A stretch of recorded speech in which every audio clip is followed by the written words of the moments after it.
आपका अपना channel India A1 news, जो रखे आपको A1। गांव में जन्मा एक साधारण बालक,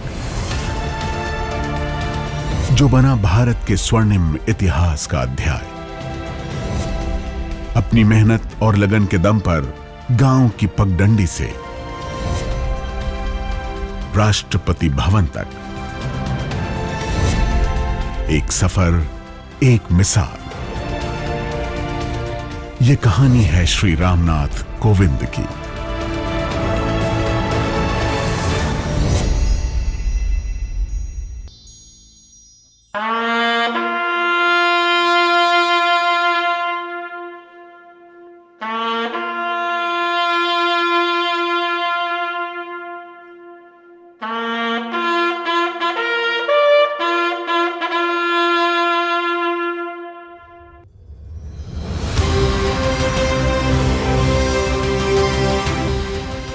भारत विश्व का सबसे बड़ा लोकतांत्रिक देश और इस महान देश का सबसे बड़ा संवैधानिक पद हर भारतीय का गर्व, गौरव और अभिमान। भारत के प्रथम नागरिक, महामहिम राष्ट्रपति।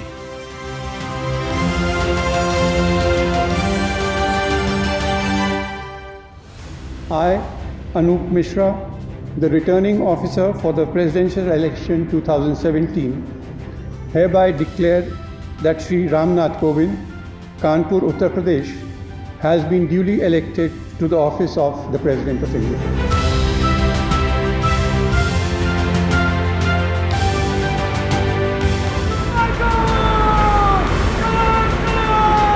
बारिश का ये मौसम मुझे बचपन के उन दिनों की याद दिलाता है जब मैं अपने पैतृक गांव में रहा करता था।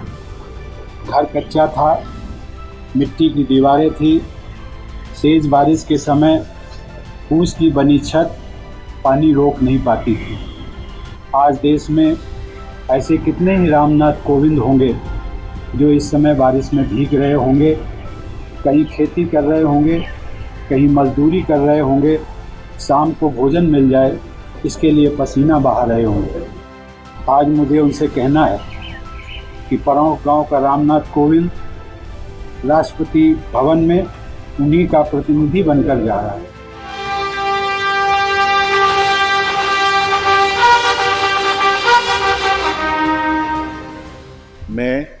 मैं ईश्वर की शपथ लेता हूँ कि रामनाथ कोविंद ईश्वर की शपथ लेता हूँ कि मैं श्रद्धापूर्वक भारत के राष्ट्रपति के पद का कार्यपालन करूँगा। भारत के राष्ट्रपति के पद का कार्यपालन करूँगा।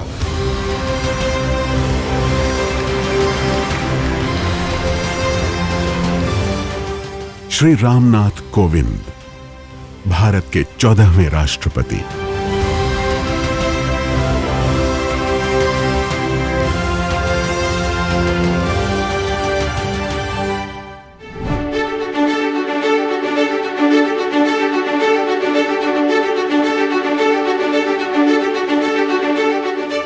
परौंख उत्तर प्रदेश के जिले कानपुर देहात का ये छोटा सा गांव कहां जानता था कि इसी गांव की गोद में पला बढ़ा एक साधारण सा बालक फूस के घर से राष्ट्रपति भवन तक के यादगार सफर की कहानी लिखेगा।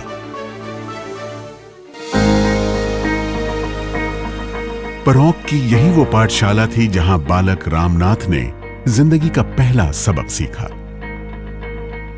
ये वो दौर था जब देश नया नया आजाद हुआ था। गांव, देहात, शहर सब ने खुली हवा में सांस लेना शुरू किया था। बापू के आंदोलन से हर तरफ देशभक्ति की लहर दौड़ रही थी।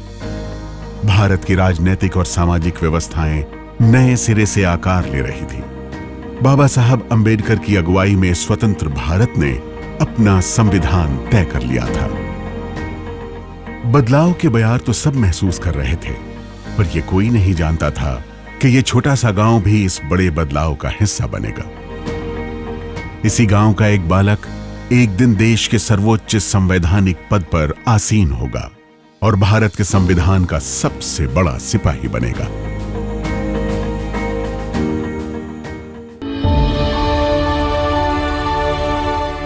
खानपुर और नुनारी रियासतों के बीच बसा परौंख आजादी से पहले के किसी भी साधारण गांव जैसा ही पिछड़ा हुआ था। महज एक कच्ची सड़क थी जिससे गांव पहुंचा जा सकता था। गांव में 4-5 घर अनुसूचित जाति के थे। उन्हीं में एक था श्री मैकूलाल और श्रीमती कलावती का परिवार। यहीं 1 अक्टूबर 1945 को उनके छोटे बेटे रामनाथ का जन्म हुआ। उस समय के सामाजिक भेदभाव के बावजूद गांव में मेल मिलाप और भाईचारा था। मैकूलाल जी छोटे खेतिहर थे और साथ ही उनकी छोटी सी परचून की दुकान थी। जीवन यापन के लिए इतना बहुत था। मां कलावती घरेलू महिला थी, पर सीमित आमदनी में घर चलाने का हुनर वो खूब जानती थी। मैकूलाल जी को आयुर्वेद का भी ज्ञान था, जिससे वो जरूरतमंदों का इलाज भी किया करते थे। उनके इस कौशल से गांव में सब उनका आदर करते थे और उन्हें मैकू बाबा कहकर बुलाते थे। उनके पिताजी थे, बहुत धार्मिक प्रवृत्ति के व्यक्ति थे। उन्हें हम सब लोग बाबा बाबा कहा करते थे। मैकू बाबा, हमारे यहाँ मंदिर है देवी जी का, उस मंदिर के चबूतरे का निर्माण उन्होंने कराया। बहुत भक्त थे वो देवी के, शिव भक्त थे। तो ये जो आज हम लोगों को दिन देखने को मिल रहा है, ये सब आदरणीय उनके पिताजी का आशीर्वाद है। जिंदगी की गाड़ी आभावों के कारण धीमी जरूर चल रही थी, पर उसमें संतोष का भरपूर ईंधन था। पर तभी एक हादसा हुआ।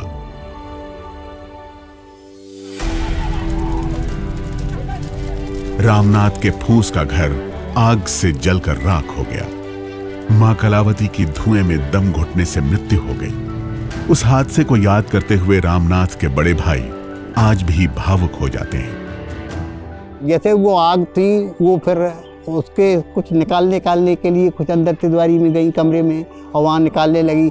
तब तक फिर ये है ऊपर की जो छत थी वो डाल दी, वो छत के नीचे दब गई, तो धुएं में और छत के नीचे मिट्टी में दब गई और फिर वो मर गई, वो नहीं रही। हाँ, तो उनका सिर्फ वो आग जो है सिर्फ जैसे उन्हीं के लिए लगी थी, यानी जैसे वो मौत हो गई। फिर इसके बाद में रामनाथ इनकी कोई ज़्यादा नहीं थी। उस समय हम भी कोई 6-7 साल के थे, कोई 7-8 साल के, कोई ज़्यादा नहीं थे। ये भी कोई कम उम्र के थे। हाँ, तो माता जी तो खैर कहीं नहीं किया, वो तो वही एक ही थी। जिस वक्त मां गुजरी उस वक्त रामनाथ करीब 5 साल के थे। उन्हें कोई संभालने वाला नहीं था। छोटी सी उम्र में बड़े बड़े संघर्षों से ऐसा रिश्ता बना कि फिर लंबे समय तक नहीं टूटा। लेकिन रामनाथ का हौसला नहीं टूटा। संघर्ष की इन्हीं पथरीली राहों पर राहत भले पलों की तरह उन्हें वो साथी भी मिलते रहे, जिनके साथ से जीने की नई राह निकलती चली गई। परौंख में स्कूल की पढ़ाई महज 5वीं तक थी। आगे की पढ़ाई के लिए गांव से 6 किलोमीटर दूर खानपुर रियासत जाना होता था। रामनाथ का दाखिला उसी स्कूल में करा दिया गया।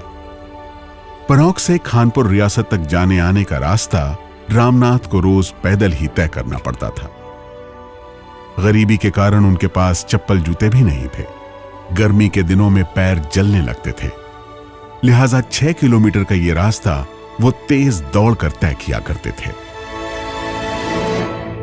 स्कूल में रामनाथ का शुमार एक होनहार छात्र के रूप में होने लगा। मैकूलाल जी ने रामनाथ की प्रतिभा को पहचाना और आगे की पढ़ाई के लिए उन्हें किसी बड़े शहर में भेजने का फैसला किया।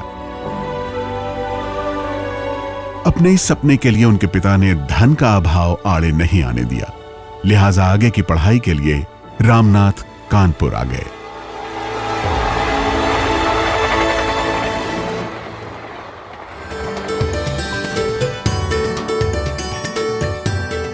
कानपुर का BNSD इंटर कॉलेज, यहीं रामनाथ का 9वीं क्लास में दाखिला कराया गया। आर्थिक तंगी के कारण रामनाथ हॉस्टल या कहीं और नहीं ठहर सकते थे, लिहाजा वो कानपुर में अपनी 2 बड़ी बहनों के पास रहने लगे। बहन के पति लाल इमली मिल में काम करते थे। रामनाथ ने चुन्नीगंज में लाल इमली सेटलमेंट में बने इन्हीं घरों में रहकर आगे की पढ़ाई की। कानपुर में रहते हुए शाम को गंगा घाट पर प्रवचन सुनने जाना रामनाथ की रोजमर्रा की जिंदगी का हिस्सा था। हम लोग मकरावटगंज में रहा करते थे। उस समय ये गांव से पढ़ने आए हुए थे। उस समय मैं 6 में पढ़ता था। तो उस मामा जी का मुझे इतना ध्यान है कि एक संत हुआ करते थे पथिक जी, तो ये गंगा छवि घाट पे कानपुर में उनका प्रवचन होता था। तो शाम को वो जब प्रवचन सुनने जाते थे तो हमें भी साथ ले लेते थे और कहते थे रामशंकर ये प्रवचन जरूर सुनना चाहिए, ये जीवन में बहुत कुछ निर्धारित दिशा देती है आपको। कॉलेज में छात्रों को नेशनल कैडेट कोर के लिए प्रोत्साहित किया जा रहा था। देशभक्ति, एकता और अनुशासन से भरे रामनाथ एनसीसी से जुड़ गए। परोक से आए रामनाथ के पास महज 2 जोड़ी कपड़े ही हुआ करते थे। एनसीसी ज्वाइन करते ही उन्हें ट्रेनिंग के लिए 2 जोड़ी ड्रेस और जूते भी मिल गए। अब रामनाथ अक्सर एनसीसी यूनिफॉर्म में ही कॉलेज जाने लगे। हाल ही में ऐसा दिन भी आया जिसने हर किसी को जज्बाती कर दिया। राष्ट्रपति बनने के बाद श्री रामनाथ कोविंद अपने स्कूल गए, अपने गुरुजनों से मिले, उन्हें सम्मानित किया, उनके पांव छुए। महामहिम राष्ट्रपति का अपने गुरुओं के लिए सम्मान और श्रद्धा का भाव एक अनूठी मिसाल बना। 12वीं के बाद रामनाथ ने बीकॉम करने का फैसला किया और कानपुर के डीएवी कॉलेज में दाखिला लिया। रामनाथ पढ़ाई में तो तेज थे ही, अनुसूचित जाति की छात्रवृत्ति से भी उन्हें आगे की पढ़ाई में सहयोग मिला। बीकॉम के बाद उन्होंने डीएवी कॉलेज में कानून की पढ़ाई की। कानून की डिग्री के बाद रामनाथ ने सिविल सेवा परीक्षा देने का फैसला किया और दिल्ली चले आए। उन्हें इस बात का एहसास बराबर रहा कि उनके इस सपने के लिए उनके पिता को अपनी जमीन का एक टुकड़ा बेचना पड़ा है। लिहाजा सिविल सेवा परीक्षा के लिए रामनाथ ने दिल्ली में रहकर जी तोड़ मेहनत की। इसी समय उनके एक परिचित ने उन्हें मोरारजी देसाई से मिलवाया। मोरारजी देसाई ने रामनाथ की प्रतिभा को पहचाना और उन्हें अपना निजी सचिव बना लिया। इन दिनों मोरारजी देसाई का निवास 5 ड्यूप्ले रोड हुआ करता था। रामनाथ वहीं रहने लगे। मोरारजी देसाई के साथ रामनाथ को नए जीवन अनुभव हुए। रामनाथ कोविंद आज भी अपने जीवन की सादगी और गांधीवादी विचारों की पाठशाला मोरारजी देसाई को ही मानते हैं।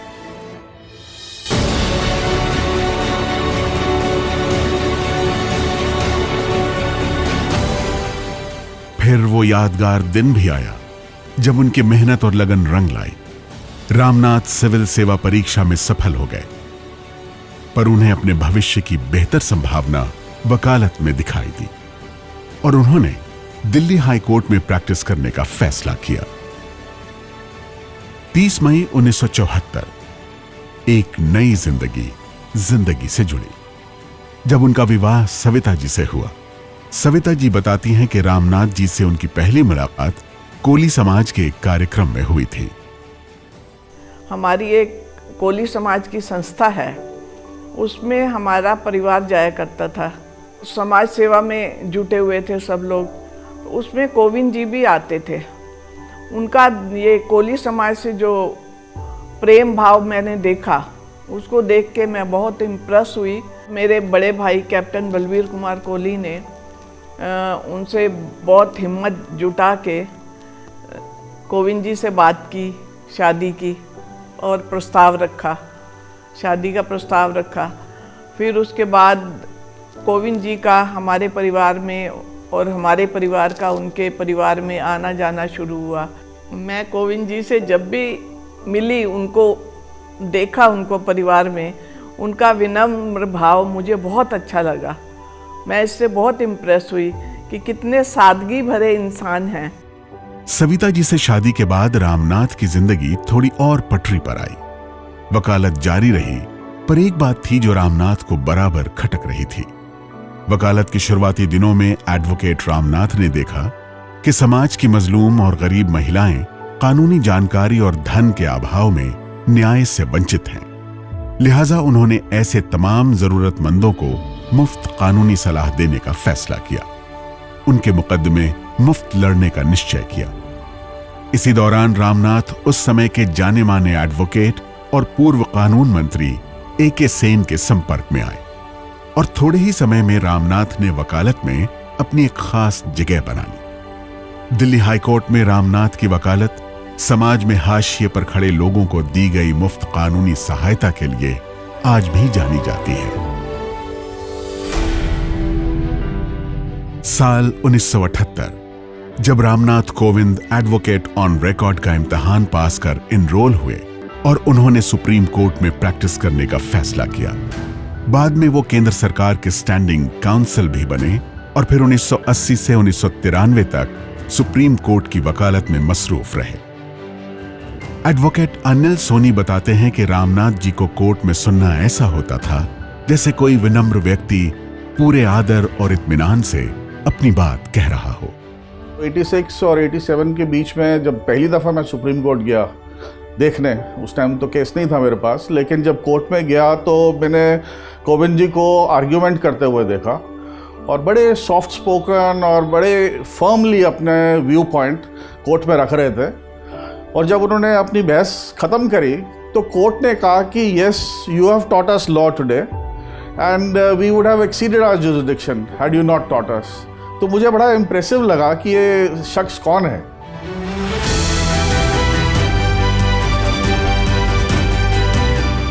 साल 1991 सुप्रीम कोर्ट में वकालत की मसरूफियत के बावजूद उनका अपने गांव परौंख और कानपुर देहात से जुड़ाव बराबर बना रहा। उनकी कानूनी समझ, ईमानदार छवि और जमीनी जुड़ाव की वजह से भारतीय जनता पार्टी ने उन्हें 1991 में घाटमपुर लोकसभा सीट से अपना प्रत्याशी बनाने का फैसला किया।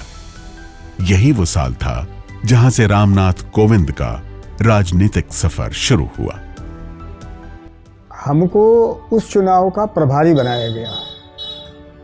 संयोग ऐसा था कि न तो वो इसके पहले कभी चुनाव लड़े थे और न हमने कभी चुनाव लड़ाया था। दोनों एक तरह से अनाड़ी थे चुनाव की दृष्टि से, पर इतने सरल थे कि जिस समय उनकी प्रत्याशिता घोषित हुई और ये चर्चा की गई कि भाई इसमें चुनाव में व्यय होता है तो कैसे क्या करेंगे, तो उनके पास जो पूंजी थी लगभग 3 लाख रुपए उन्होंने सब उठा करके हम लोगों के बीच में रख दी, कहने लगी हमारे पास है और यही हम कर सकते हैं। अच्छी बात ये थी कि जहां हम लोग जाते थे लोग वोट दें चाहे न दें, लेकिन एक बात सब जगह एक टिप्पणी होती थी, वो कहते थे प्रत्याशी बहुत अच्छा है। घाटमपुर लोकसभा सीट में 5 विधानसभा क्षेत्र थे। इनमें से 4 में रामनाथ कोविंद को बढ़त हासिल थी, लेकिन पूर्व प्रधानमंत्री विश्वनाथ प्रताप सिंह के प्रभाव वाले एक विधानसभा क्षेत्र में रामनाथ पिछड़ गए और उन्हें चुनाव में हार का सामना करना पड़ा। लेकिन जिंदगी में कभी न हार मानने वाले रामनाथ कोविंद ने जन सरोकार से जुड़ी अपनी राजनीतिक प्रतिबद्धता को बनाए रखा और वो अपनी पूरी संकल्प शक्ति के साथ समाज सेवा में डटे रहे। सामाजिक और राजनीतिक मसरूफियत के बावजूद रामनाथ कोविंद ने अपनी पारिवारिक जिम्मेदारियों को भी बखूबी निभाया। उनकी इन खूबियों को गिनाते हुए सविता जी कहती हैं, कोविंद जी घर के काम काज करने में हमेशा तैयार रहते थे। जैसे मैं कहीं बाहर गई हूँ, बाजार गई हूँ, तो पीछे से बच्चों की देखभाल कर लेते थे और खाना भी बनाने का अगर नौबत आए तो बच्चों को भूखे नहीं रहना पड़ता था। एक तरफ खुद का परिवार और दूसरी तरफ समाज। रामनाथ के राजनीतिक सामाजिक सरोकार के मद्देनजर भारतीय जनता पार्टी ने उन्हें राज्यसभा भेजने का फैसला किया। 1994 में वो पहली बार राज्यसभा के सदस्य बने। राज्यसभा में वो पूरे 2 कार्यकाल तक सदस्य रहे। अपनी 12 साल की राज्यसभा सदस्यता के दौरान वो कई संसदीय समितियों के सदस्य रहे। बतौर राज्यसभा सांसद संसद में अपनी बात बहुत शालीनता और प्रभावी ढंग से कहने के लिए रामनाथ कोविंद को आज भी याद किया जाता है। वो संसद में बहुत ही शालीनता से लेकिन प्रभावी रूप से अपनी बात रखते थे और जो बात देश के वंचित समाज के विषय आते हैं इनके लिए तो बोलते ही थे, लेकिन बाकी देश की समसामयिक परिस्थितियों पर भी वो बहुत ही प्रभावी रूप से अपनी बात कहते थे। और मुझे याद है कि जब भी राज्यसभा में वो अपनी बात कहते थे तो पूरा सदन बहुत ही शांति से उनको सुनता था। साल 2004 में SC/ST आरक्षण पर अनुसूचित जाति, जनजाति और सामान्य वर्ग के बीच सद्भाव पर जो जरूरी बातें रामनाथ कोविंद ने कही, उन्हें राज्यसभा में भरपूर समर्थन मिला।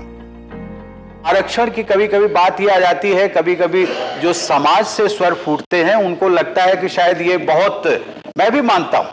और एक बार मैंने इसी सदन में ये बात कही थी कि let us come across the table, कि जिसको कहा गया था कि संविधान की जब शुरुआत हुई तो 10 वर्षों के लिए आरक्षण बढ़ाया गया। मैडम, वो 10 वर्षों का एक पॉलिटिकल एक्सटेंशन था रिजर्वेशन का, जो कि लोकसभा, विधानसभा और नगर पालिकाओं वगैरह में मिला हुआ है, और वो बढ़ता बढ़ता अभी चला गया। महोदय, जो आरक्षण सेवाओं में है, नौकरियों में है आरक्षण, उसकी किसी भी प्रकार के मियाद नहीं है। लेकिन लोगों को लगता है, इसमें कभी कभी भ्रम हो जाता है कि ये 10 साल का बढ़ा, 20 साल का बढ़ा, लेकिन जो प्रतिशत आरक्षण का प्रतिशत मिलना चाहिए था, जो बेसिक एक तय किया गया था, कि पूरा नहीं हो पाया। आखिर इसमें दोष किसका है? जो लोग मांग रहे हैं उनका दोष है या जो लोग देने वाले हैं उनका दोष है? लेकिन एक सामूहिक जिम्मेदारी को लेकर के यदि देश आगे बढ़े, सरकार इनिशिएटिव ले, तो मुझे लगता है कि वो केवल निजी क्षेत्र की आरक्षण की बात नहीं है, बल्कि इसको एक नए सिरे से सोचना चाहिए कि ये जो बिलो पॉवर्टी लाइन है अथवा ये जो 30 करोड़ की जनसंख्या है, उसको how to bring that par with us, समस्या वहां पर है। साल 1997 में SC/ST कर्मचारियों के लिए 5 आदेश लाए गए। ये आदेश कर्मचारियों के सेवा नियमों, वरिष्ठता और भर्ती प्रक्रिया से जुड़े थे, लेकिन ये आदेश कर्मचारियों को पसंद नहीं आए। इसके खिलाफ SC/ST कर्मचारियों का जबरदस्त आंदोलन हुआ। तत्कालीन सरकार के कर्मचारी विरोधी इन आदेशों का भारतीय जनता पार्टी ने पुरजोर विरोध किया। सांसद रामनाथ कोविंद ने इस आंदोलन की सड़क से संसद तक अगुवाई की। परिणाम स्वरूप अटल बिहारी वाजपेयी सरकार के कार्यकाल में संविधान का 81वां, 82वां और 85वां संशोधन पारित कर इन आदेशों को रद्द कर दिया गया। सांसद रामनाथ कोविंद के राजनीतिक जीवन की ये एक महत्वपूर्ण उपलब्धि थी। ये DOPT ने 97 में 5 ऐसे ऑफिस मेमोरेंडम थे जो निकाले थे। उनको उनकी वापसी वाला जो पूरा प्रोसेस है, उसमें रामनाथ कोविंद साहब जो हमारे राष्ट्रपति जी हैं, तब वो MP होते थे, उन्होंने बहुत अहम भूमिका अदा की और उनके संघर्ष की वजह से या उनके प्रयास की वजह से ही वो ऑफिस मेमोरेंडम वापस हो सके, और बाद में उन्होंने जो मेहनत की उसकी वजह से ही 3 अमेंडमेंट हुए। राज्यसभा के अपने 12 साल के कार्यकाल में रामनाथ कोविंद ने संसदीय दल के सदस्य के तौर पर कई देशों का दौरा किया। इनमें सबसे चर्चित दौरा साल 2003 में संयुक्त राष्ट्र संघ का था, जहां उन्होंने संसदीय दल की अगुवाई करते हुए संयुक्त राष्ट्र में बाल अधिकार के विशेष सत्र की रिपोर्ट पर अपने विचार रखे। रामनाथ कोविंद को अब भारतीय जनता पार्टी के वरिष्ठ नेता के तौर पर पहचाना जाने लगा था। पार्टी ने उन्हें कई खास जिम्मेदारियां सौंपी। वो भारतीय जनता पार्टी के राष्ट्रीय अनुसूचित जाति मोर्चा के अध्यक्ष बनाए गए, पार्टी के राष्ट्रीय प्रवक्ता भी रहे। साथ ही उन्होंने लंबे समय तक कोली समाज का नेतृत्व किया। अब पार्टी की ओर से राज्य तथा राष्ट्रीय स्तर के चुनाव प्रचार में भी उनकी महत्वपूर्ण भूमिका तय की जाने लगी। साल 2015 श्री रामनाथ कोविंद को बिहार का राज्यपाल बनाया गया। अपने कार्यकाल के दौरान रामनाथ कोविंद ने बिहार की शिक्षा व्यवस्था को दुरुस्त करने का बीड़ा उठाया। उन्होंने विश्वविद्यालयों के कुलपतियों की नियुक्तियों को पारदर्शी बनाया। राज्यपाल रामनाथ कोविंद का कार्यकाल बिहार की शिक्षा व्यवस्था को दुरुस्त करने के लिए हमेशा याद किया जाएगा।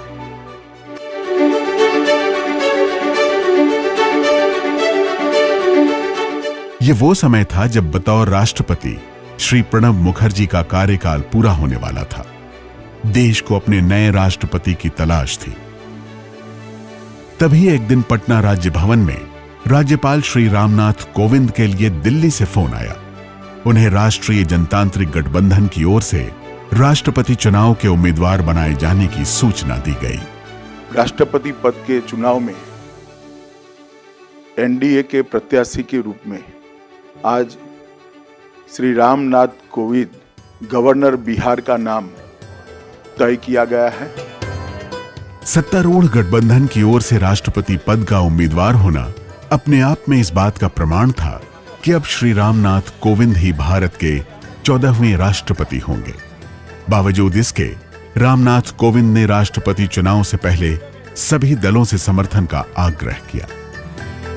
मेरा हमेशा प्रयास होगा और मेरी मान्यता भी है कि राष्ट्रपति का पद दलगत राजनीति से ऊपर होना चाहिए।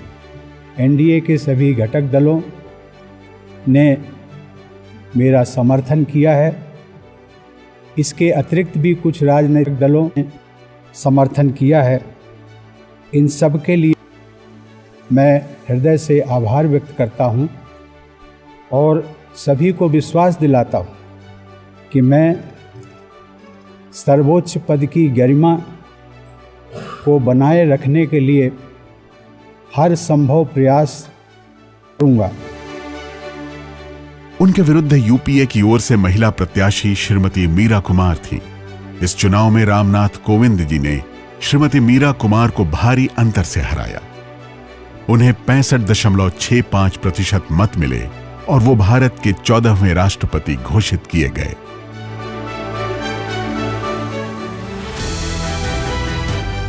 श्री रामनाथ कोविंद ने राष्ट्रपति पद की सर्वोच्च परंपरा और गरिमा का पूरी निष्ठा से निर्वहन किया। सामाजिक और संवैधानिक दायित्वों के लिए नए प्रतिमान गढ़े। उनके कार्यकाल में देश में 5 गणतंत्र दिवस समारोह आयोजित हुए।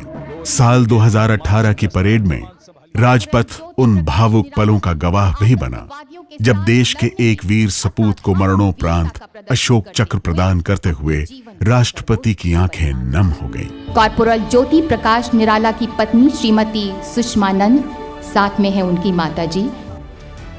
साल 2022 आजादी के अमृत महोत्सव की परेड तब यादगार बन गई जब बीएसएफ के सीमा वाहिनी के नारी शक्ति प्रदर्शन ने राजपथ को अपने पूरे जोश से भर दिया। इसी परेड में राष्ट्रपति के अंगरक्षक बेड़े में शामिल खास घोड़ा विराट भी सेवानिवृत्त हुआ।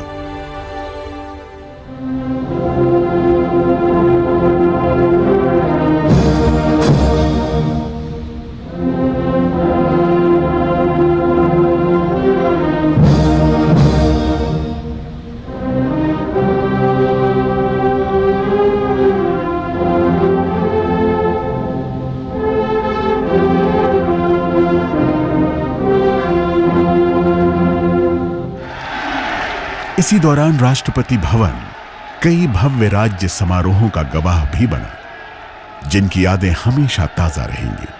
साल 2019 प्रधानमंत्री श्री नरेंद्र मोदी का शपथ ग्रहण। मैं नरेंद्र दामोदर दास मोदी ईश्वर की शपथ लेता हूं कि मैं विधि द्वारा स्थापित भारत के संविधान के प्रति सच्ची श्रद्धा और निष्ठा रखूंगा।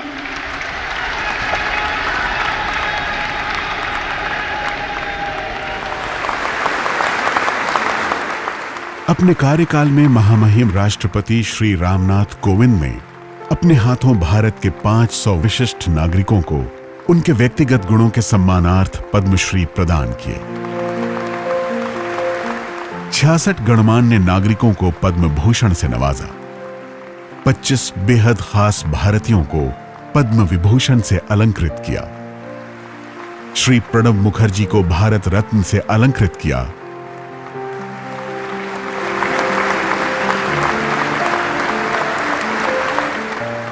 तो वहीं श्री नानाजी देशमुख और श्री भूपेन हजारिका को भी मरणोपरांत भारत रत्न से सम्मानित किया। विस्तार है पार प्रजा तुम पार करे आहाकार निःशब्द सदा। ओ गंगा तुम, ओ गंगा बहती हो क्यों। इसी कड़ी में पहली बार ऐसा हुआ कि नंगे पांव चलने वाले भारत के उन जमीनी नागरिकों को भी पद्म पुरस्कार से अलंकृत करने राष्ट्रपति भवन बुलाया गया, जिन्होंने अपना सारा जीवन जन कल्याण और देश सेवा में समर्पित कर दिया।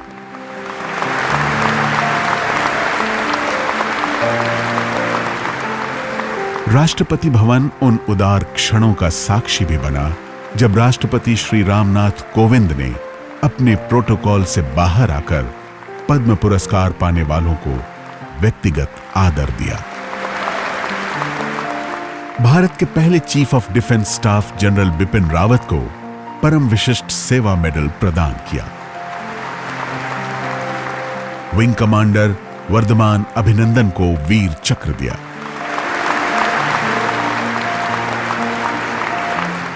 दादा साहब फाल्के पुरस्कार और मेजर ध्यानचंद खेल रत्न जैसे कितने ही गौरवशाली अवसर आए जब राष्ट्रपति भवन का ये सभागार गर्व से गूंजता रहा। I, दीपक मिश्रा, राष्ट्रपति श्री रामनाथ कोविंद देश के ऐसे पहले राष्ट्रपति रहे जिनके कार्यकाल में 4 मुख्य न्यायाधीशों ने शपथ ली। I, नूतलपाटी Venkataraman, do swear in the name of God.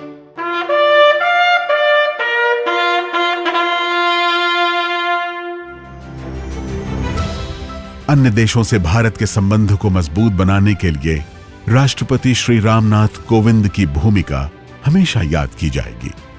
उनके कार्यकाल में राष्ट्रपति भवन ने अनेक राष्ट्राध्यक्षों की मेजबानी की, जिनमें भूटान नरेश और उनका परिवार, आसियान देशों के राष्ट्राध्यक्ष, फ्रांस के राष्ट्रपति इमैनुअल मैक्रोन, रूस के राष्ट्रपति Vladimir Putin, German chancellor Angela Merkel और अमेरिका के राष्ट्रपति डोनाल्ड ट्रंप खास हैं।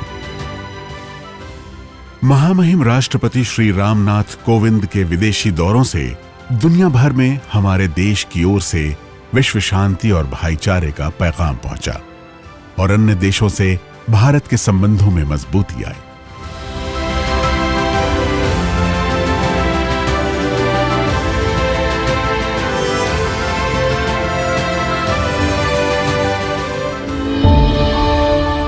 इसी कड़ी में उनका सूरीनाम दौरा खास रहा, जब इतिहास में पहली बार 2 देशों के राष्ट्राध्यक्षों ने एक साथ योगाभ्यास किया। राष्ट्रपति रामनाथ कोविंद के विदेशी दौरों में 12 से अधिक देश तो ऐसे हैं जहां पहली बार किसी भारतीय राष्ट्रपति ने यात्रा की।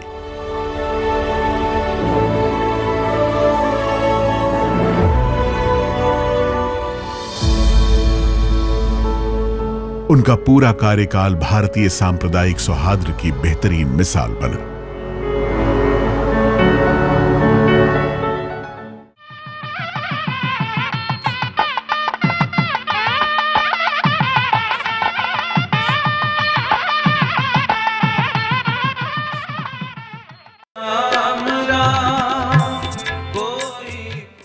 सर्वधर्म संभाव की भारतीय परंपरा के तहत राष्ट्रपति रामनाथ कोविंद ने पूरे मन और समर्पण से सभी धर्म स्थलों में अपनी आस्था जाहिर की।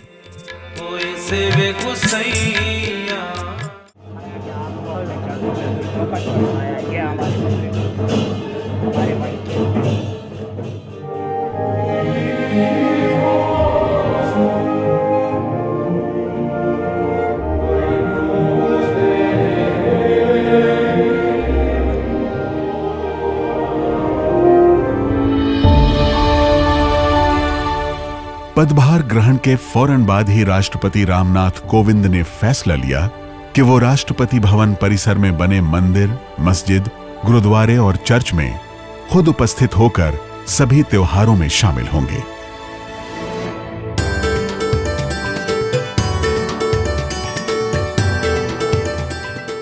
अपने कार्यकाल के दौरान राष्ट्रपति श्री रामनाथ कोविंद ने उत्तर से दक्षिण और पश्चिम से पूर्व के राज्यों का दौरा किया और आम देशवासियों से मुलाकात की।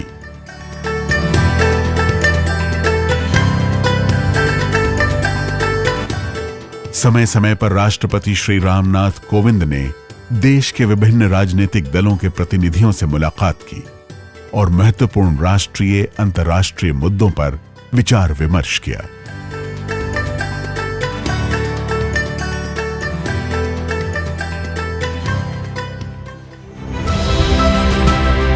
सेना के सर्वोच्च कमांडर के तौर पर राष्ट्रपति श्री रामनाथ कोविंद ने देश के अलग अलग हिस्सों में सेना के 3 अंगों का निरीक्षण किया और उनकी कार्यप्रणाली को करीब से जाना।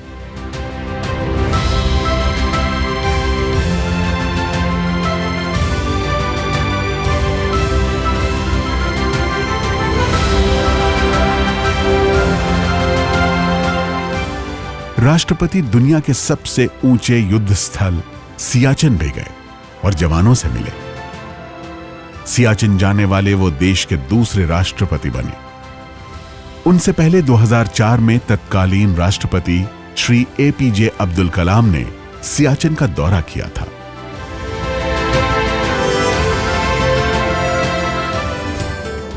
शिक्षा के प्रति राष्ट्रपति का खास लगाव रहा।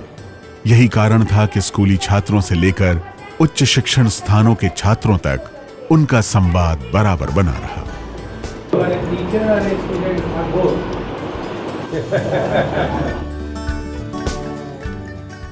And it is also a special day for me, since I meet and interact with children from across the country. केंद्रीय विश्वविद्यालयों के कुलाध्यक्ष के तौर पर राष्ट्रपति ने समय समय पर उनके कुलपतियों से मुलाकात की और देश की उच्च शिक्षा को बेहतर बनाने में अपने मेहनीय सुझाव दिए। My warm wishes to you for your successful tenure in India. जब कोरोना जैसी वैश्विक महामारी ने देश के सामने बड़ी चुनौती ला खड़ी की, तब राष्ट्रपति भवन ने इस संकट से निपटने के सार्थक प्रयास किए। पहली बार 7 देशों के नवनियुक्त राजदूतों या हाई कमिश्नर की ओर से राष्ट्रपति को वीडियो कॉन्फ्रेंसिंग के जरिए परिचय पत्र सौंपे गए। राष्ट्रपति भवन में आयोजित समारोह में भी कोरोना प्रोटोकॉल का सख्ती से पालन किया गया।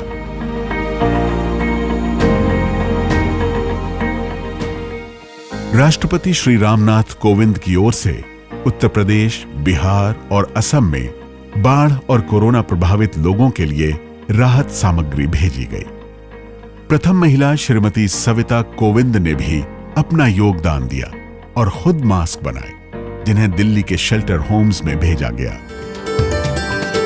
राष्ट्रपति श्री रामनाथ कोविंद का मानना रहा है कि राष्ट्रपति भवन भारत के राष्ट्रपति का कार्यालय या आवास भर ही नहीं, बल्कि ये देशवासियों का है। लिहाजा उन्होंने देश के आम नागरिकों को राष्ट्रपति भवन आने और उसे देखने का निमंत्रण दिया। मुझे आपके गांव में आकर के बहुत खुशी हुई और राष्ट्रपति भवन जहां पर मेरा आवास है, मेरा कार्यालय है, उस राष्ट्रपति भवन पर देश के हर नागरिक का भी उतना ही अधिकार है जितना मेरा अधिकार। इसलिए मैं आमंत्रित भी करता हूं कि जब कभी मौका मिले तो राष्ट्रपति भवन जो कि देश की धरोहर है उसको एक बार देखिए। राष्ट्रपति बनने के बाद श्री रामनाथ कोविंद ने पहली बार कानपुर देहात का दौरा और ट्रेन से यात्रा करने का फैसला किया।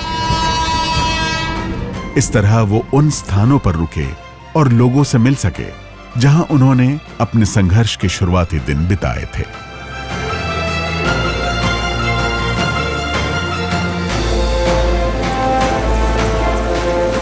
परौंख गांव का माहौल उस समय जज्बाती हो गया जब राष्ट्रपति ने अपने जन्म स्थान की माटी को मस्तक पर लगाकर नमन किया। सारा का सारा गांव अपने लाडले रामनाथ के स्वागत में उमड़ पड़ा। राष्ट्रपति गांव में उन सभी जगहों पर गए जहां उन्होंने अपना बचपन बिताया था।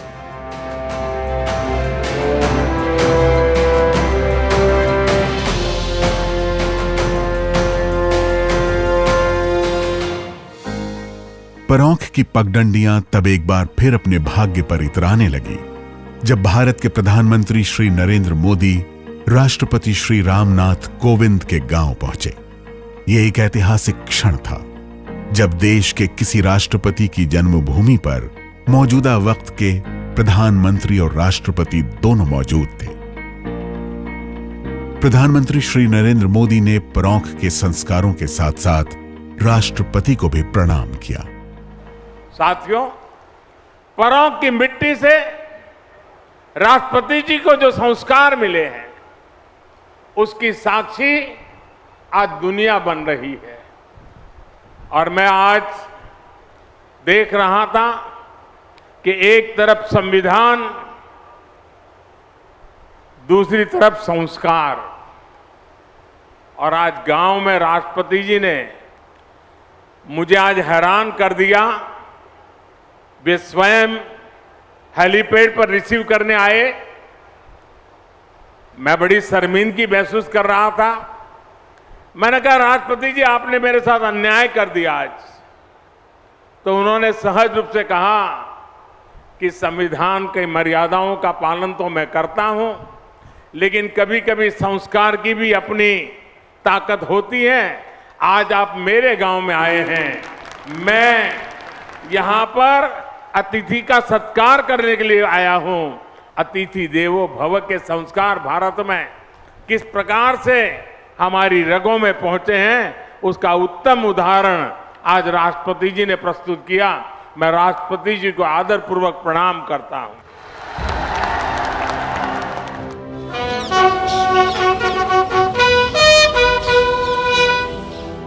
देश के सर्वोच्च संवैधानिक पद पर आसीन होने के बावजूद श्री रामनाथ कोविंद का जीवन बेहद अनुशासित और सादगी भरा रहा। जब भी उनसे मिलिए तो लगता है कि सादगी और विनम्रता खुद रूबरू है।